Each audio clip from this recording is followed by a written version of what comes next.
Hello everybody and welcome back to the next interview in my Successful Entrepreneurs Stories series.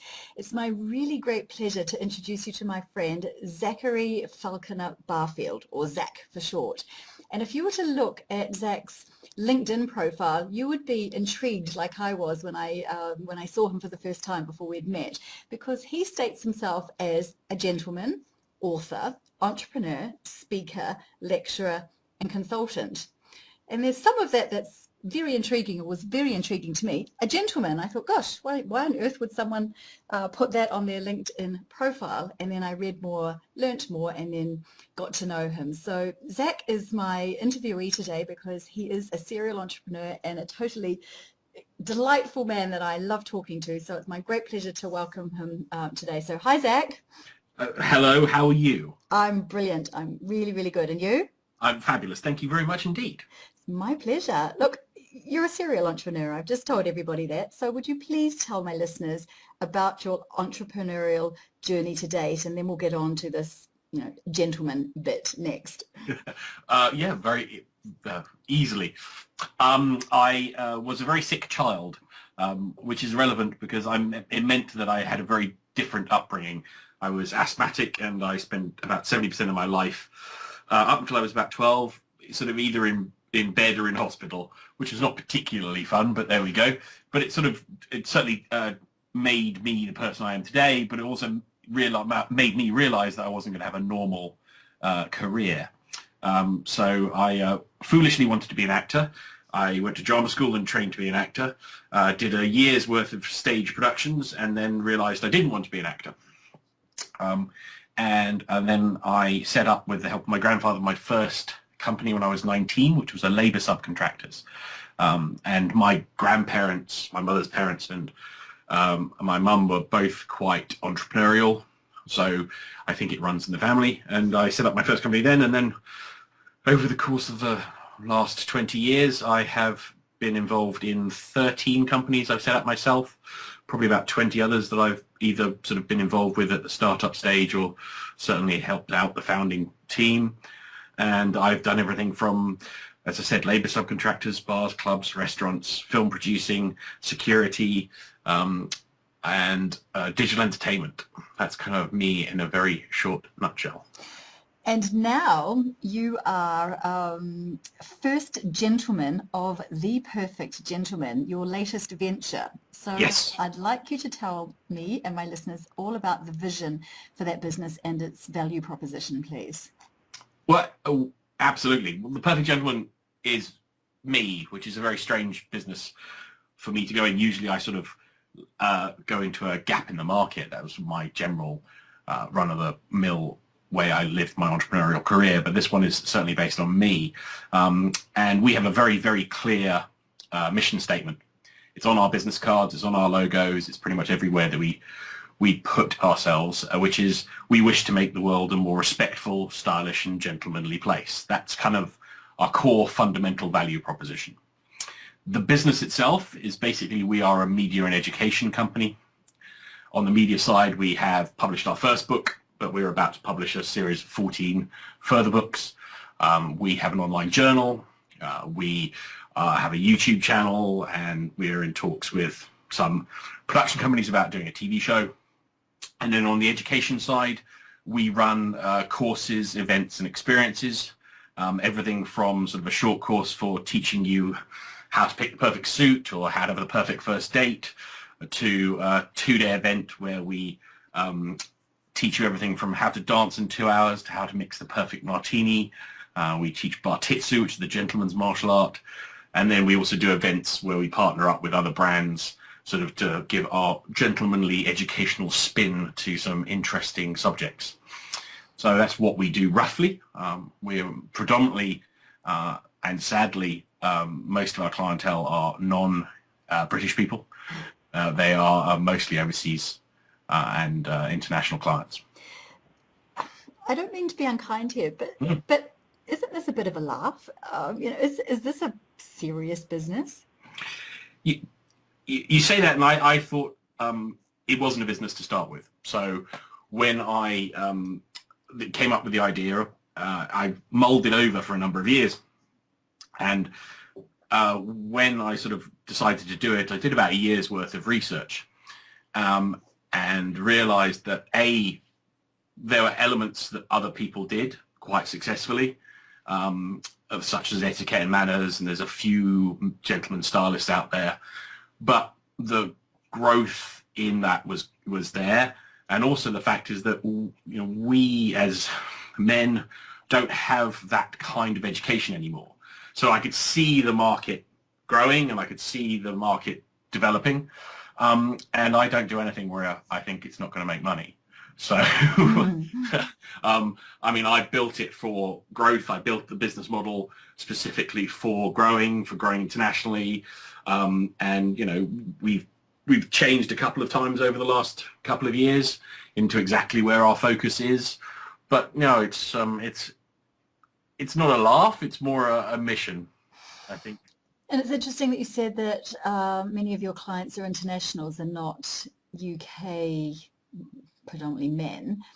Is that because there isn't, people overseas, men particularly overseas, have a bit of an intrigue with the concept of the British gentleman, whereas the English men are over it? I think there's two factors here. Well, one is that I think British men, especially I say Western European men because it's true for most Western European men, don't think they need it,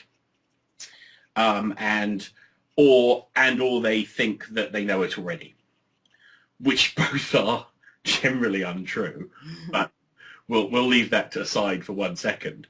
And then also, I think Western European men do not have a culture of personal development or self-improvement.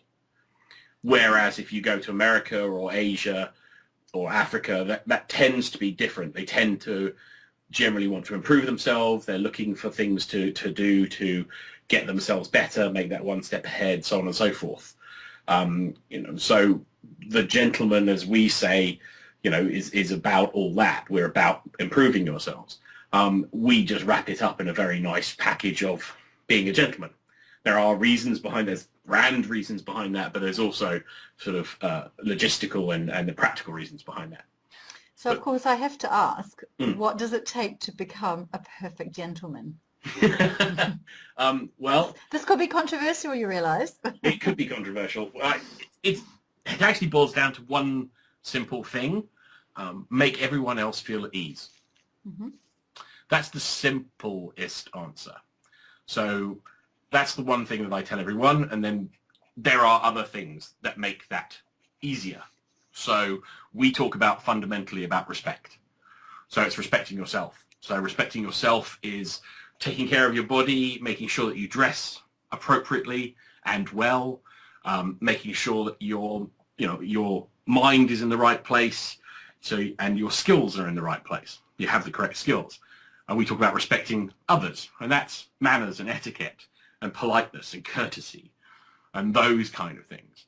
And then we talk about respecting the world at large and how your actions have consequences and how your actions impact the world. And if you're behaving like a gentleman, then, you know, your actions will impact the world in a positive way, because that's what we're all about. We're about the gentleman being a force for good and a positive thing. So, is there a resurgence of the concept of the gentleman happening, or is this just a little bit dated and a bit quaint? Yes, there is a resurgence, and I think there's a number of reasons for that. So the gentleman has 1,000 years of history. So in the Europe and specifically in the UK, and it sort of died off in the last 70 years. Certainly since the end of the Second World War, it's slowly faded away. There's a number of factors for that, but mainly it's to do with social and economic change, and guys not finding their place in the world. So I think that what's happened is with the rise of the feminist movement, but also and the rise of equality, I think what's happened is that guys have suddenly got off their path and don't know exactly where they fit. And it's caused kind of this schism I talk about between sort of the lad at one end of the spectrum and the metrosexual or effete at the other end of the spectrum, and they've kind of forgotten that the gentleman sits in the middle. And for us, that's kind of what we want to bring back. And when I started to look into this, I realized that it was starting to come back. You know, if you go on Pinterest, the social media platform, and you click on men's fashion, 80 to 90% of it is suits and jackets and pocket squares and proper shoes and, you know, how to tie ties and all that kind of thing. Whereas, you know, there's very little on the casual footwear or, you know, that sort of sportswear thing. So I think there's an underground resurgence of it is coming. I think people want to embrace it. Oh, well, I'm up for that. That's good. I'm quite happy about this. So let's have a bit of fun here. What are some of the bugbears that you notice with men that you'd like to eradicate? And, you know, I'm mindful that we don't have all day, so you might want to curtail your list. Well, it boils down to a number of factors. Dress. So I think guys do not know how to dress properly anymore. I think they don't dress appropriately anymore. One of the biggest bugbears that I have is I see couples who are obviously out on a date. And the lady is dressed beautifully. She has made an effort. And the guys look like he's just stepped off the couch after playing PlayStation for 3 hours. And I get really annoyed about that because I kind of think she's made an effort. She respects your relationship and your date. You don't. And there's a kind of element of disconnect there. And guys go, oh, well, yeah, well, it's just a date. And I go, no, it's not a date. You have to keep romancing and wooing your partner. That is, otherwise you don't have long-term relationships. That's kind of what happens if you don't respect the relationship.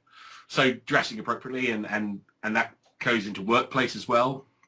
The amount of times I've seen in the workplace people don't dress appropriately, and you're not representing the company, you're not representing the brand, and you're not representing yourself well, because you never know who you're going to meet. Now, I don't expect everyone to wear a three-piece tailored suit. That's not what we're talking about. But I'm talking about making an effort to present yourself well.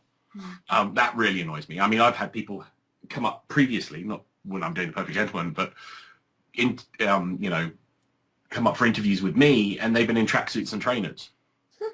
and I'm reasonably Googleable, and people know me for wearing suits and pocket squares, and I have been wearing them for 20, 25 years, so it's not something I haven't been doing. So coming to a meeting with me in a tracksuit and a trainers is not going to get you the job for sure, but it's just kind of that not thinking that that's going to be the way to get in the door. Wow. So that's my one bugbear. I have a bugbear about table manners. Oh, so do I. Who's going to go first? Tell me yours and I'll share you mine. Are people just eating badly? You know, there are some things that you can let slide, but the use of cutlery seems to have gone out the window, or proper use of cutlery has gone out the window. People have no clue about where they're supposed to start, what they're supposed to do, or even which cutlery is used for what thing. I think that's gone out the window. I think the use of napkins, we seem to have forgotten that they're there, let alone what to use them for. And just the way people interact at the dinner table. I have a huge bugbear about mobile phones and the use of mobile phones at dinner.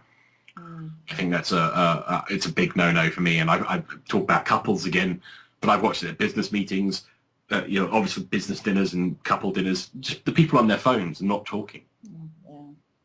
And of course they lose the art of talking when they do that, so we don't know how to communicate. Technology is a bit of an issue in terms of the loss of communication, isn't it? Yeah, absolutely, totally. And I think the other, so my final bugbear is lack of romance. Ooh, what do you mean by that? I think guys have lost the art of being romantic. So I think I talked about not respecting the date, but I think we as guys have lost that ability to woo your partner. I think that we, you know, back in the day, we go, you know, through history, gentlemen have been expected to be able to write poetry, you know, make grand gestures, give flowers, not just because they've forgotten the birthday, but actually give flowers because they want to give flowers. You you were expected to sing songs and write odes to your loved ones. I'm not expecting every guy to do that, but that's the underlying principle is effect of wooing your partner. And I think we've forgotten that. It's Cal and I are like, oh yeah, we're going out. So, well, just looking at it from the women's perspective, do you actually think women want to be wooed? Have you done any research on that? We personally haven't done any research, but there is a lot of research out there that says this. So there's a lot of anecdotally, I can tell you lots of stories, and in our conversations with all the women we speak to about what we do, not one of them, and we've probably spoken to 5,000-6,000 women over the course of the last 2.5 years, not one of them has said, don't do this. Please, they don't say, please, can I send my boyfriend, husband, partner to your course? But I think yes, I think there's a lot of statistics that say that, women want people who romance them. That's the secret to long-term relationships, kindness and understanding. And, I'm sure you can tell me, the guys that do that sustain relationships. Yeah. Well, I happen to be on your side of the argument here. I just thought I would test the waters to make sure. So let's balance it out. Do you work with women as well? Yes, we do. So on the events side of things, we certainly do, and experiences. We work with corporate clients, so we go into corporations and teach graduates how to behave, manners, etiquette, how to dress appropriately, how to behave at dinner tables, and so on and so forth. So we do those kind of things. Though we are focused on the gentlemen, because I believe they need it more than ladies do, we do work with ladies specifically in that kind of generic space, so a corporate space or an event. We do things like the etiquette of afternoon tea, which is a unisex event anyone can come to. We do Western dining etiquette, anything that's not guy specific. So we can't teach a lady how to wet shave, but anything that's not ladies, not guys, gentlemen specific, then we can work with ladies on all that sort of things, and we have worked with ladies. I think someone said to me recently I should do the perfect lady, and I said yes, but guys need it more first, and secondly, there's a lot of resources for women. So there are a lot of places to go. There are a lot of magazines, there are a lot of books, there are a lot of groups, and certainly now there's a lot more. And also, ladies talk to each other. Whereas, you will have an informal network of ladies, and you will speak to each other about stuff. You could go to Barcelona in Spain tomorrow, and bar the language barrier, you could meet someone and say, I need to get my hair cut, where do I go? And you could have that conversation with a lady. You're not going to get a bunch of guys doing the same thing. I'm just going to digress for a minute. You interchange the word women with lady, and I noticed that's quite an English thing to do. I go to a lot of places where women are referred to as ladies. Where I come from, New Zealand, you tend to not use the word lady so much. Is there any history or cultural significance around that's lost on me? I think it stems from a respect thing. So you would always call men gentlemen and women ladies. That's it's historical more than anything else. And it comes back to the respect element. So we always talk about respect. So we generally refer to it's ladies and gentlemen and that kind of thing. I do interchange it, but it's more a historical cultural thing than an active. What's my word I'm looking for? It's not an active thing for us. We interchange it all the time. Okay. So let's look at your entrepreneurship skills and experiences now. I could sit and talk to you about the perfect gentleman all day, but we want to look at entrepreneurship. Okay. So given the breadth and depth of your experience in running businesses, what do you think it takes to be a successful entrepreneur? Determination. Absolute and total determination. I think that without a shadow of a doubt, that's the most fundamental thing that's required. You've got to be determined. Without that, everything else doesn't. Entrepreneurship is a hard road, no matter what anyone tells you. There is no such thing as an overnight success.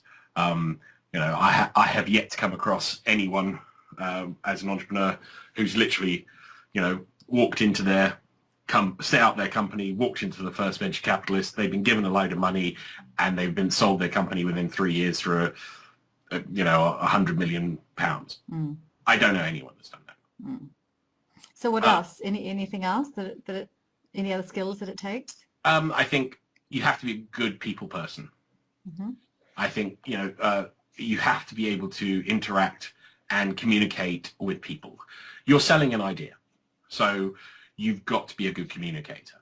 I think you also have to be a great salesperson. I think that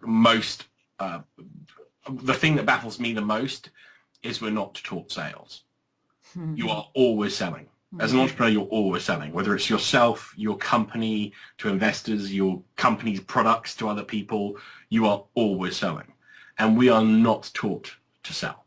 In fact, in most Western European countries and English-speaking countries, it's a dirty word. And yet it is the fundament. Without sales, you don't have a business. So why do you think it's a dirty word? I think people think it's bad. I think they kind of, sales.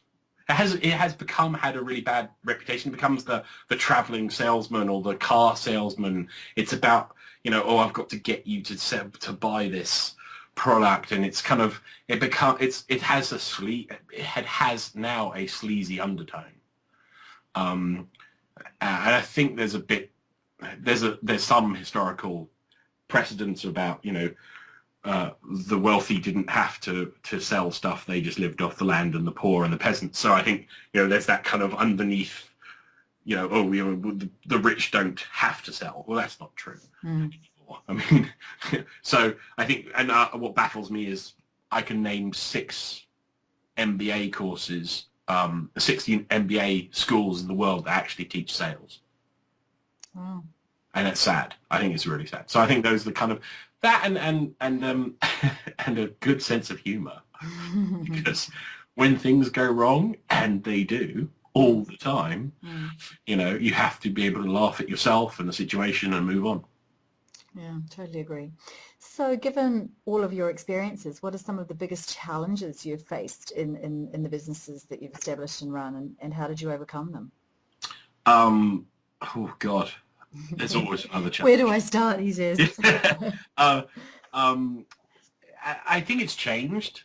So when I started, I was 19. It was 24 years ago. So you can work out my age from that. The entrepreneurs was another phrase for you don't have a proper job. So I was young. I was considered extremely naive, inexperienced, didn't know what I was doing. So the biggest challenge when I was younger was overcoming the fact that, I didn't have grey hair and I didn't know what I was doing.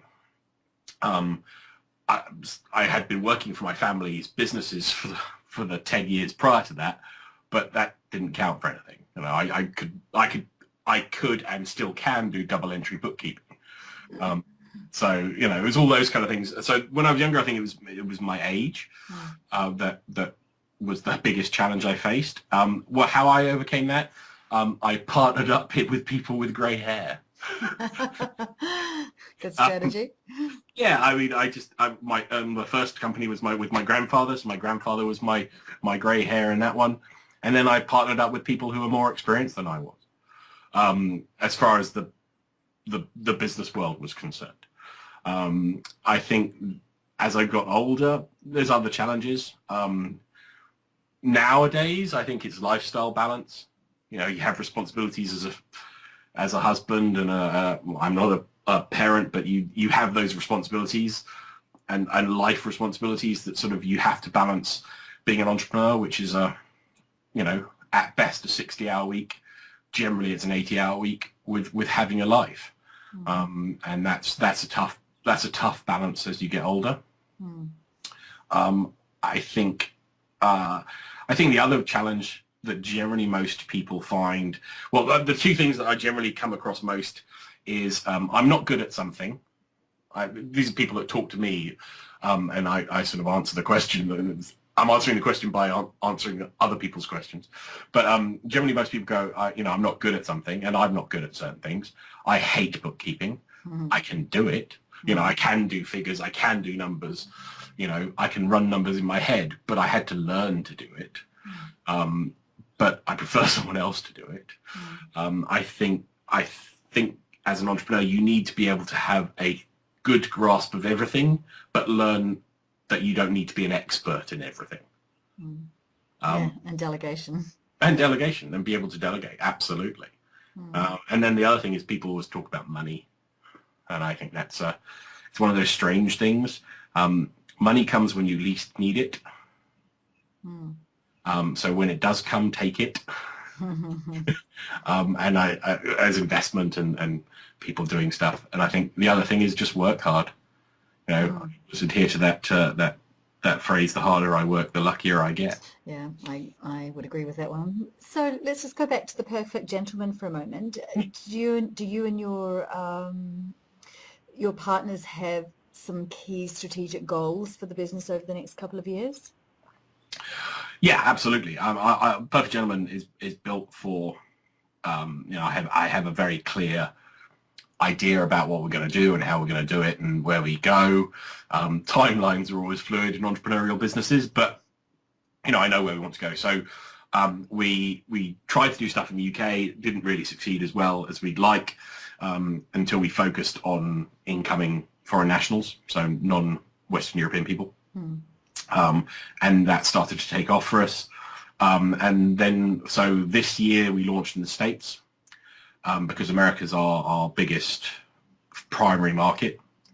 And we're doing a 7-city tour of the US with our 2-day event.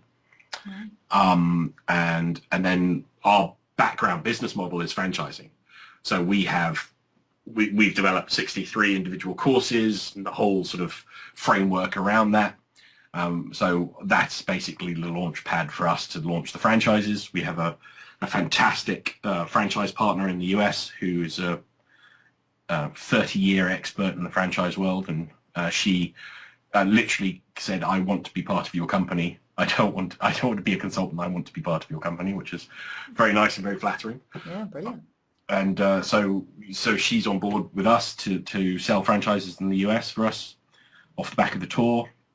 So America is our primary focus for the next 12 months, and then we look to Asia. So China loves the gentleman. The British are very popular in Asia. So for us, it's America first, then Asia, including Southeast Asia and China, and then probably Africa after that.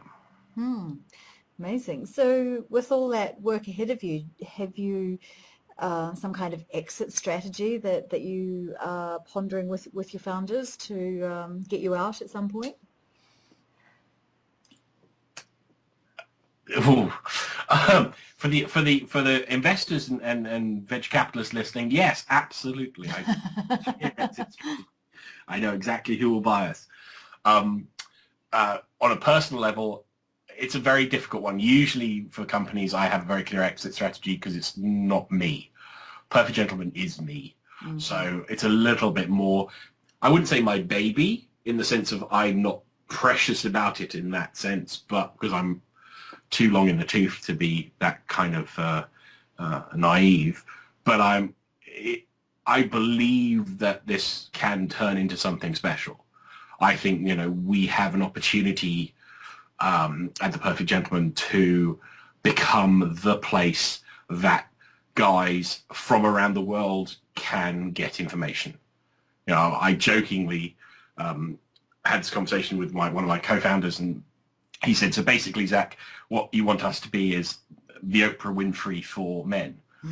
And I went, yeah, that's pretty much correct. I want us to be the go-to place where guys can feel comfortable to get information that their partners and mothers and grandmothers are comfortable to send their sons and grandsons and to us, because we won't we're not sexist, we're not misogynistic. You'll never see us put a girl in a bikini on the front cover of anything we do. We stop at the bedroom door. We're about politeness and dressing well and manners and etiquette and, positivity. So for us, that's kind of what I think we can do. So roundabout answer your question, but I don't know. I mean, eventually, I'm sure, as one of my mentors said when I was much, much younger, if the check's large enough, take it. Yep, don't second guess it. If it's your break point check, take it, because you can always do it again. Absolutely. So based on your entrepreneurial experiences to date, if you had 3 key pieces of advice to give a person growing a small business or starting out as an entrepreneur, what would that advice be for them? I think never stop learning. So, always, I read a non-fiction book a month. Every month. I listen to podcasts, I absorb information, and all sorts of information. I don't just stick within my remit. And I think that's, my world, my industry. I go out and absorb information from other places. I think never stop learning. I think be determined in the sense of don't ever give up. Know that even if the business fails, you don't have to give up. You can pick yourself up, dust yourself off, get back on the horse. And I've had business failures. I've closed companies. I've fired people. I've had the whole roller coaster journey. And in my journey, of ups and downs, you yourself have to just keep on going. And even the most, you've got to be hungry enough to keep on going. I wrote an article about a chap called Dwayne Johnson, who's known as The Rock. So I did some research on him, and it was very fascinating to find how many times he's had to pick himself up and dust himself off. And you look at him now, and he's this global superstar and loved by all. And you just look at his journey, and you think, oh, hang on a second, he's done it more than once. He's picked himself up, dusted himself off, from being a kid who was arrested to being a track and sports star to being, cut from the sports team to becoming a top wrestler to becoming a top actor. I think that level of you've got to keep on going because you'll get there eventually. And the third bit is, I said it earlier, I think hard work. I teach a bit of entrepreneurship, and one of the things I teach and I say to them all the time is you've got to work hard. There is no way, there's no easy cut, no easy answers. None of this, you can earn £1,000 overnight. There is no such thing as the 4-hour work week, because to get to the 4-hour work week, you probably had to work 2 years at 80 hours a week to get to that point. I think that's very important. And my 4th piece of advice, if I may have one. Sure. Be nice. So what do you mean by that? Be a gentleman. Be nice to people. Yeah. Because you never know what's going to happen. You may fall out with people. You may have problems. You may have issues. Things may go wrong. But at the end of the day, you've got to be nice to people, because things may change. You never know where they may go. You never know where you may go. And I think, if you need to burn bridges and make hard decisions, do it, but you can do it nicely. You don't have to be, a nasty person. I was going to use a swear word then, but you don't have to be a nasty person to do this. You can do this with being nice. I truly believe that good guys, good people will get there. Well, it's about dignity for both sides, isn't it? Maintaining dignity and respect. Absolutely. I think we've got this it sort of permeates a little bit through the media and through certain elements. You know, you have to be ruthless. You have to be decisively bad to get things done, and you have to stand on someone to get ahead, and that's not true.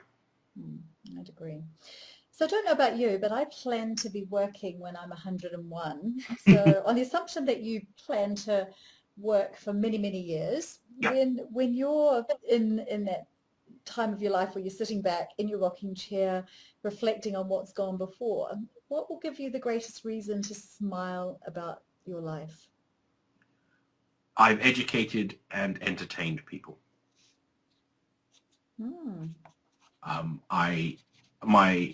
I don't ever want to stop doing stuff. I don't know whether I'll work. I have my vision, if you like, for me, is to find somewhere very warm and sunny to live once I've sold or moved on from The Perfect Gentleman, and write novels. And so I'm quite happy to be writing novels till I'm 101. So that won't make too much effort. But I hopefully all the things I've done really are about entertaining and educating people. Fascinating. So. Brilliant. Zach, thank you so much. Really, really fascinating. As you know, I just love talking with you, and I'm certain that my listeners got a lot more than they bargained for in this interview. Not only did they learn about your take on entrepreneurship, but they learned about what it means to be the perfect gentleman and maybe gentle person, gentle woman. And I just love what you're doing, and it wasn't for me to rant about my bugbears around etiquette and table manners today, but yes, I have very similar views to your own. So. Well, I think you can rant about it another time. Yes, another time. So thank you so much. I really appreciate it, and I'm sure my listeners will be inspired by the breadth and depth of your journey in entrepreneurship, and there are many that want to have loads of businesses like you have done, and they'll have their own journey, and I'm expecting you'll be a real inspiration for them. So thank you. Oh, no, thank you very much. It's been an absolute pleasure. Pleasure. And I look forward to seeing you soon. Absolutely. Me too. Thank you. Bye-bye. Bye.